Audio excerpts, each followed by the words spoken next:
Okay, so for our next topic, we will talk about exception handling statements. So you can throw exceptions using the throw statement and handle them using the try catch method. So just any object can be thrown in JavaScript. Nevertheless, not all thrown objects are created equal. So sa mga throw statements, you can through any specific type of expression. So there are several uh, exceptions of varying types. So the first one is string type. So throw, for example, error one. So this is the string type. The second one is the integer. For example, 10. So this is number type of throw expression. Number three is the Boolean. True or false. And the final one is the object. Ayan.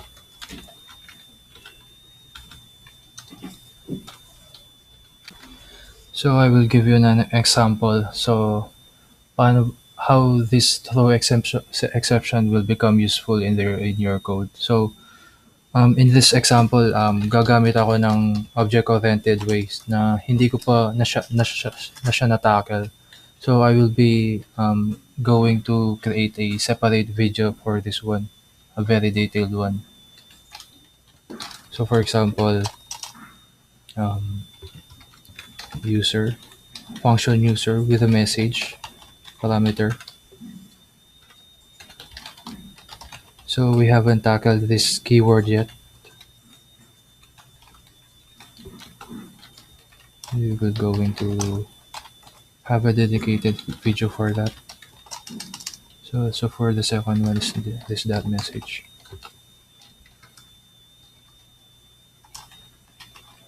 So the name will be Aling, and the message is yung message na pinasa mo sa parameter.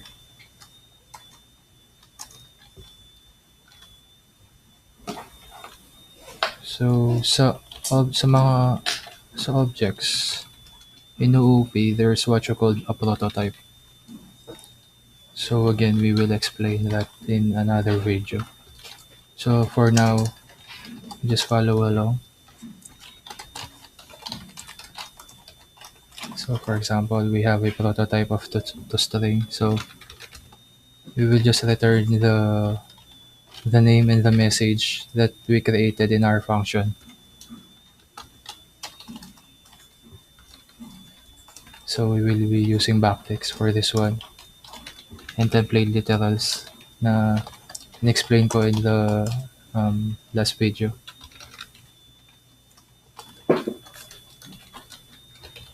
That message. So the word this, I will give you a brief explanation of this one. So the word this pertains to ano yung uh, kung ano yung nasa loob ng object na to. So for this object.name, object.message. For this object of user. Ayan. So if you want to throw an error na hindi siya nagmamatch with this prototype of string, you can just throw new, tapos you will need to call the object of user. Then your message that siguro name not found. Ayan.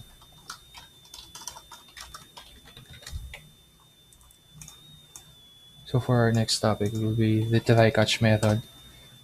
So the try catch statement marks a block of statement to try and specifies one responses should exception be thrown. So ang try catch method, meron kang so you have this block of code.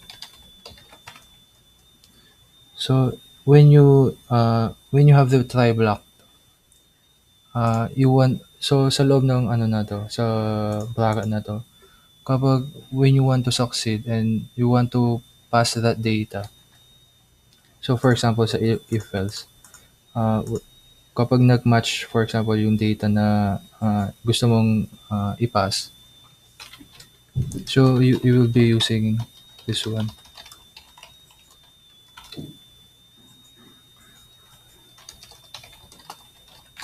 pass the correct data.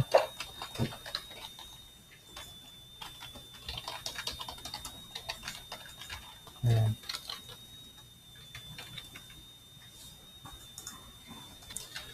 So if the data does not match within the try bracket, this block of code will throws an exception, tas lilipat agad siya sa catch block immediately. So for example, we have this function called getMonth. Then we will have an argument called month. So we have a variable, an object literal called months. Then we will pass the names of the months, January, February, up to December. So for this video, I will just make 3.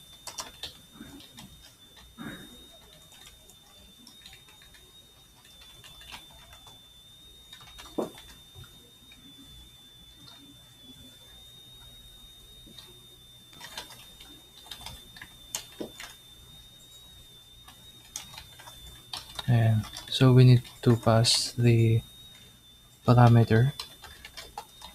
So month is equals to month minus 1. So the reasoning why gumamit tayo ng minus 1. So we can adjust the month number for our months array index. So this will become handy sa mga kapag when you are fetching an index on an array. So when you have the months of an array, then get the index na mapapasa sa function, then we will just return the month's name and the index of the month. Then if no, kapag walang nagmatch, we will just throw an exception. So for example, invalid month.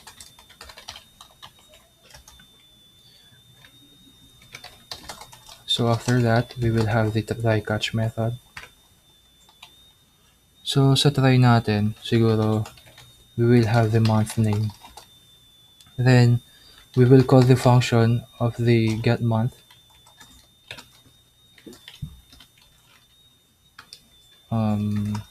Siguro January. Index of January is siguro 0. Tapos kung walang nagmatch sa ating try na block, we will name it as error. So unknown month.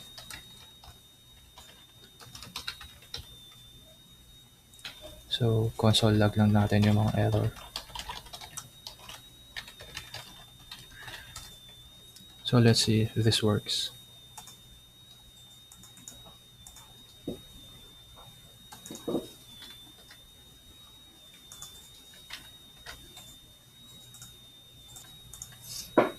Okay, so reference error, MO is not defined.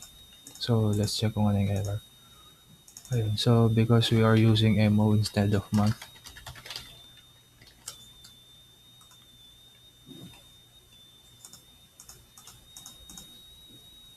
invalid month.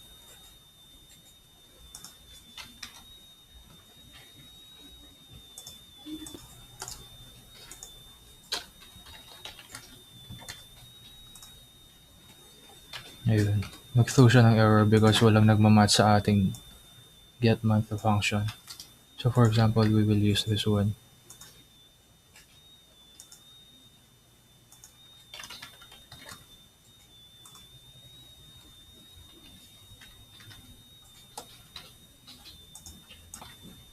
So ayan.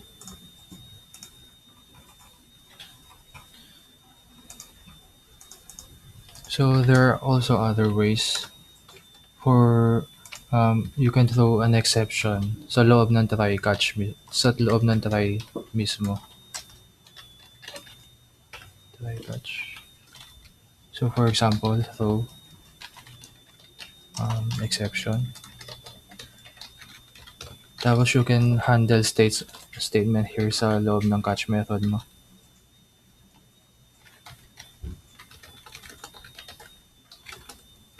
Tapos like, i-console log natin to see it. Ayun, my exceptions. So bali, itong error na to,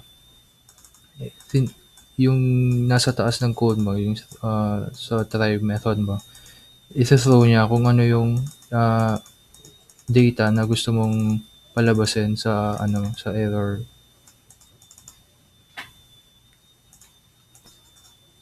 So sa try catch method, there's what you call the finally block.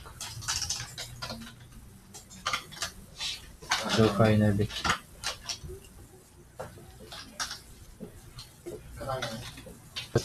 Okay, so ang final block ay nagko-contain ng mga statements na mag-execute after you have this try catch. So it is important to know that finally block will execute whether or not yung exception mo ay nag-run or hindi. So for example, we have a so ito yung sa try console log natin yung error na string. Then finally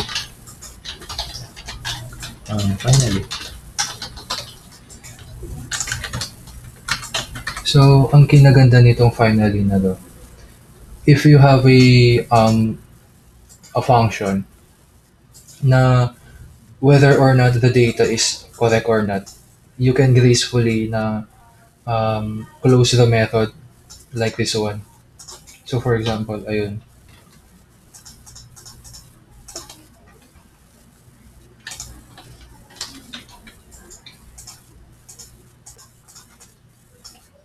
So there are also other ways to have this finally method to work. So na pwede, for example, you have the return false here, and you have a throw exception above the try method. So itong throw dito, i-overwrite niya kung ano yung nasa finally. For example, this one is false. So i-overwrite niya itong finally word na to into my exception. So let's try it. Siguro console log natin to make it work in the browser. Ayun.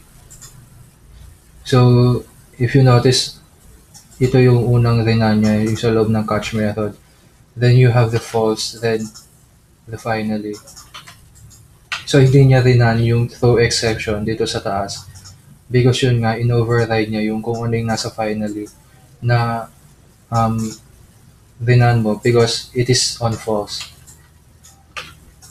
So you can also have nested na try catch, but there is a special case for that because kapag nag-nest ka ng try catch, you can use a catch inside of the try catch method.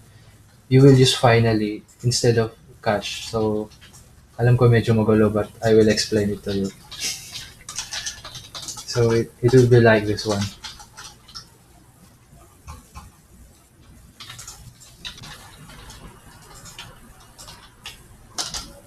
So try catch. So ito yung nested na try catch natin.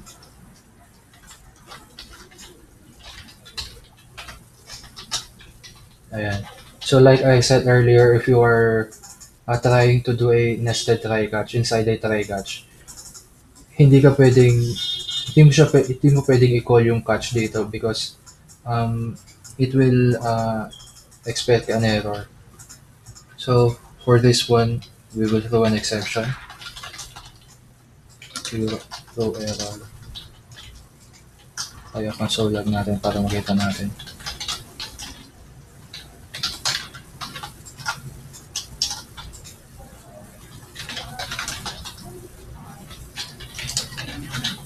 Ayan.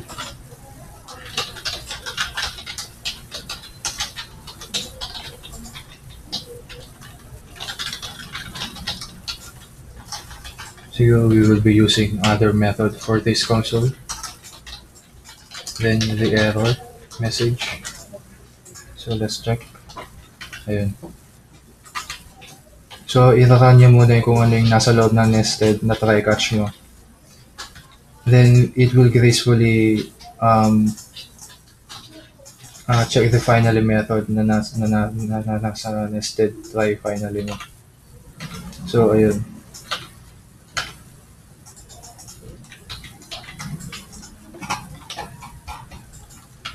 So I think that's it for the try catch method. So for the next one, we will tackle about